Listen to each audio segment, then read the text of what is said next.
ہمارے امام حضرت امام اعظم ابو حنیفہ رضی اللہ عنہ کا ایک دہریہ یعنی خدا کی ہستی کا منکر جسے ناستک کہتے ہیں اس سے مناظرہ مقرر ہوا، اور موضوع مناظرہ یعنی مناظرے کا ٹائٹل یہی مسئلہ تھا کہ عالم کا کوئی خالق بھی ہے یا نہیں، یعنی اس عالم کو کوئی پیدا کرنے والا ہے کہ نہیں۔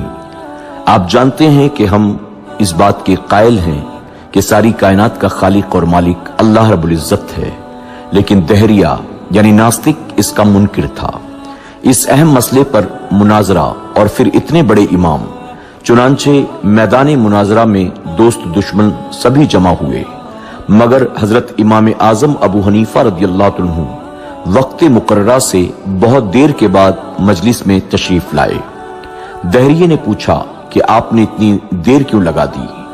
آپ نے فرمایا، اگر میں اس کا جواب یہ دوں کہ میں ایک جنگل کی طرف نکل گیا تھا، وہاں ایک عجیب واقعہ نظر آیا جس کو دیکھ کر میں حیرت میں آ کر وہیں کھڑا ہو گیا۔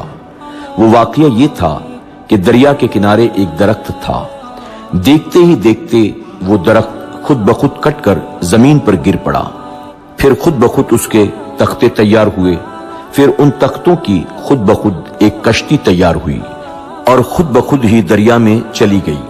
خود بخود ہی وہ ایک دریا کے اس طرف کے مسافروں کو اس طرف اور اس طرف کے مسافروں کو اس طرف لانے اور لے جانے لگی، پھر ہر ایک سواری سے خود ہی کرایہ بھی وصول کرتی تھی۔ تو بتاؤ تم میری ان باتوں کا یقین کر لو گے؟ تو دہریے نے یہ سن کر ایک قہقہہ لگایا اور کہا، آپ جیسا بزرگ اور امام ایسا جھوٹ بولے تو تعجب ہوتا ہے، بھلا یہ کام کہیں خود بخود ہو سکتے ہیں؟ جب تک کوئی کرنے والا نہ موجود ہو کسی طرح یہ کام ممکن نہیں۔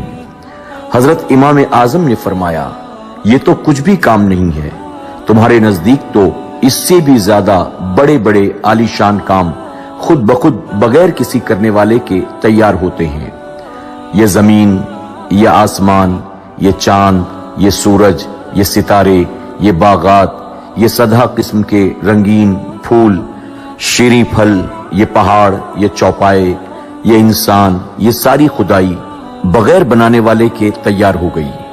اگر ایک کشتی کا بغیر کسی بنانے والے کے خود بخود بن جانا جھوٹ ہے، تو سارے جہان کا بغیر بنانے والے کے بن جانا اس سے بھی بڑا جھوٹ ہے۔